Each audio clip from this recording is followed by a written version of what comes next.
दुनिया के सबसे बड़े मंच यानी संयुक्त राष्ट्र से इस वक्त एक ऐसी खबर निकलकर सामने आई है जिसने न सिर्फ भारत बल्कि पूरे विश्व को झकझोर कर रख दिया है। वो सपना जिसे भारत पिछले कई दशकों से देखने में लगा था, वो उम्मीद जिसके लिए दुनिया के 146 से भी ज्यादा देश भारत के साथ खड़े थे, उसी सपने को किसी ने पीठ पीछे से तोड़ दिया है। और हैरानी की बात यह है कि इस बार पीठ में छुरा घोंपने वाला कोई दुश्मन देश नहीं, बल्कि वो है जिसे भारत अब तक अपना सबसे भरोसेमंद सहयोगी मानता था, अमेरिका। जी हां दोस्तों, आज की इस वीडियो में हम बात करने जा रहे हैं उस गुप्त साजिश की जिसने भारत को संयुक्त राष्ट्र सुरक्षा परिषद अंश की स्थायी सदस्यता और वीटो पावर मिलने से ठीक आखिरी वक्त पर रोक दिया। पिछले कई महीनों से खबरें आ रही थीं कि भारत को अंश की स्थायी सदस्यता देने का प्रस्ताव लगभग तय हो चुका है। 193 में से 146 देशों ने भारत का समर्थन किया था। यह संख्या इतनी भारी थी कि दुनिया के किसी भी मंच पर इसे नजरअंदाज नहीं किया जा सकता था। यहां तक कि वो चीन, जो हमेशा भारत का सबसे बड़ा रोड़ा माना जाता था, उसने भी इस बार अपने रुख में नरमी दिखाई थी। चीन ने कहा था कि वह भारत के वीटो प्रस्ताव पर आपत्ति नहीं करेगा। इससे भारत में एक लहर दौड़ गई थी, क्योंकि यह साफ लग रहा था कि अब भारत के लिए संयुक्त राष्ट्र में स्थायी सीट और वीटो पावर का रास्ता खुल चुका है। दुनिया की सबसे बड़ी लोकतंत्र, दुनिया की 5वीं सबसे बड़ी अर्थव्यवस्था और सबसे ताकतवर उभरते राष्ट्र को आखिरकार उसका हक मिलने वाला था। लेकिन दोस्तों, कहानी यहीं खत्म नहीं होती, क्योंकि जब यह सब कुछ लगभग तय लग रहा था, तभी एक ऐसा झटका लगा जिसकी किसी ने कल्पना तक नहीं की थी। अब तक भारत को लग रहा था कि सऊदी अरब और तुर्की ही इस प्रस्ताव के खिलाफ माहौल बना रहे हैं। भारत की कूटनीतिक एजेंसियां भी मान चुकी थीं कि यही दोनों देश पीछे से बाधा डाल रहे हैं। लेकिन जैसे जैसे दिन बीते, एक एक करके परतें खुलती गईं और जो सच सामने आया उसने सबको हक्का बक्का कर दिया। असल में सऊदी और तुर्की तो सिर्फ इस पूरी चाल के प्यादे थे। पूरा मास्टरमाइंड कोई और नहीं बल्कि अमेरिका था। वो अमेरिका जो बार बार भारत के प्रधानमंत्री के साथ मंच पर खड़ा होकर भारत अमेरिका दोस्ती जिंदाबाद के नारे लगाता है, वही अमेरिका इस बार भारत की पीठ में सबसे गहरा वार करने वाला साबित हुआ है। दोस्तों, यह सब तब हुआ जब यूनाइटेड नेशन जनरल असेंबली में भारत की स्थायी सदस्यता पर आखिरी बैठक होनी थी। 5 स्थायी सदस्य देशों अमेरिका, रूस, चीन, फ्रांस और ब्रिटेन के प्रतिनिधि एक बंद कमरे में बैठे थे। प्रस्ताव तैयार था। 146 देशों का समर्थन पहले से दर्ज था और रूस व फ्रांस तो खुले तौर पर भारत के पक्ष में थे। यहां तक कि ब्रिटेन ने भी इशारा दिया था कि वह भारत के साथ है। लेकिन जैसे ही उस कमरे में अमेरिकी प्रतिनिधि ने बोलना शुरू किया, सबके चेहरे के रंग उड़ गए। अमेरिका ने साफ शब्दों में कहा, अभी भारत को वीटो पावर देना जल्दबाजी होगी। अमेरिका इस प्रस्ताव के खिलाफ वीटो इस्तेमाल करेगा। बस इतना कहना था कि पूरा माहौल बदल गया।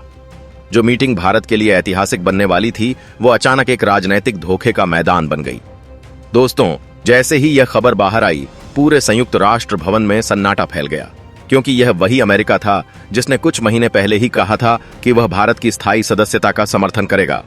अमेरिका के राष्ट्रपति ने खुद कहा था कि भारत इस सीट का हकदार है।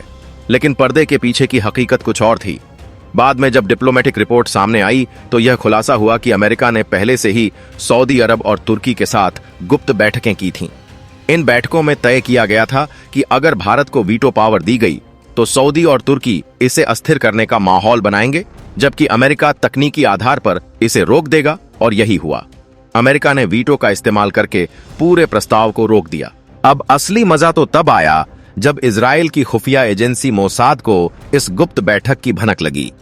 रिपोर्ट्स के मुताबिक यह मीटिंग कतर की राजधानी दोहा में हुई थी, जहां अमेरिका, सऊदी अरब और पाकिस्तान के डिफेंस मिनिस्टरों के बीच एक लंबी वार्ता चली।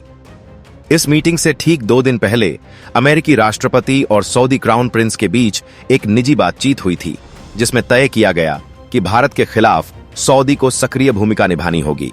मोसाद ने इस पूरी जानकारी को तुरंत भारत के साथ साझा किया और तभी भारत को समझ में आया कि सऊदी और तुर्की तो सिर्फ मोहरे थे, असली खेल अमेरिका खेल रहा था। दोस्तों, भारत भले ही शांति का पक्षधर देश है, लेकिन जब बात अपने सम्मान की आती है तो भारत किसी से पीछे नहीं हटता। विदेश मंत्री एस जयशंकर ने इस पर सख्त प्रतिक्रिया दी है। उन्होंने संयुक्त राष्ट्र में खुलकर कहा, भारत की योग्यता किसी की अनुमति पर निर्भर नहीं। जो देश हमें रोकना चाहते हैं वे सिर्फ इतिहास के गलत पन्ने में दर्ज होंगे। इसके साथ ही भारत ने सऊदी और तुर्की को भी उसी मंच पर बेनकाब कर दिया। भारत ने यह खुलासा किया कि यह दोनों देश यूरेनियम एनरिचमेंट यानी परमाणु हथियारों के लिए सामग्री तैयार करने के गुप्त प्रोजेक्ट पर काम कर रहे हैं, वो भी अंतर्राष्ट्रीय कानूनों का उल्लंघन करते हुए। भारत ने यह सबूत पेश किया कि तुर्की और सऊदी मिलकर परमाणु हथियारों का जखीरा बना रहे हैं। और दोस्तों, जैसे ही यह बात सामने आई, पूरा माहौल बदल गया, क्योंकि अब अमेरिका पर दबाव बन गया।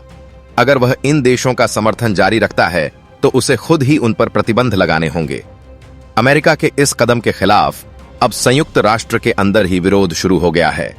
146 से ज्यादा देश जो पहले भारत के समर्थन में थे, अब खुलकर अमेरिका के खिलाफ बोल रहे हैं। उनका कहना है कि अगर एक देश हर प्रस्ताव को वीटो करके रोक देगा तो फिर संयुक्त राष्ट्र का कोई अर्थ नहीं बचेगा। कई देशों ने यहां तक कहा कि अगर भारत को वीटो पावर नहीं दी जाती तो वह उन सुधार प्रस्ताव लाएंगे जिसमें तय होगा कि अगर 5 में से 4 स्थायी देश किसी प्रस्ताव को सपोर्ट करते हैं तो एक देश का वीटो अमान्य माना जाएगा। दोस्तों, अगर यह संशोधन पास हो गया तो यह इतिहास बदल देगा। और सबसे खास बात, 193 में से 185 देश पहले ही इस बदलाव के पक्ष में हैं। अब भारत ने भी तय कर लिया है कि वह इस अपमान को यूं नहीं छोड़ेगा। भारत अब अपनी ताकत से दुनिया को दिखा देगा कि वह वीटो पावर के बिना भी वीटो देश से कम नहीं। भारत ने भूमध्य सागर में अपने युद्धपोतों की तैनाती और सऊदी उत्पादों पर नए प्रतिबंधों की तैयारी शुरू कर दी है। भारत अब अमेरिका के सहयोगी नहीं बल्कि समान स्तर के शक्ति केंद्र पावर सेंटर के रूप में खुद को स्थापित कर रहा है। दुनिया अब यह मानने लगी है कि अगर भारत चाहे तो वह उनसे बाहर एक नया मंच भी बना सकता है जिसमें एशिया, अफ्रीका और लैटिन अमेरिका के देश शामिल होंगे। और अगर ऐसा हुआ तो संयुक्त राष्ट्र की भूमिका सिर्फ नाम की रह जाएगी। दोस्तों, भारत ने हमेशा अपनी नीतियों में एक बात साफ रखी है, हम किसी के खिलाफ नहीं लेकिन अपने सम्मान के लिए हमेशा खड़े रहेंगे। यही कारण है कि भारत ने सऊदी और तुर्की को कूटनीतिक स्तर पर झटका दिया और अमेरिका को यह संदेश दे दिया कि अब नए भारत के साथ चालबाजी करना आसान नहीं है। भारत आज उस मुकाम पर है जहां वो किसी की मेहरबानी से नहीं बल्कि अपनी ताकत से पहचान बनाता है। भारत वो देश है जिसने मंगल और चांद दोनों पर झंडा फहराया, जिसने दुनिया को सस्ती वैक्सीन दी और जिसने दुनिया को आत्मनिर्भरता का मंत्र सिखाया। दोस्तों, यह कहानी यहीं खत्म नहीं होती। असल में यह तो बस नई विश्व व्यवस्था की शुरुआत है। अब दुनिया 2 हिस्सों में बंट रही है।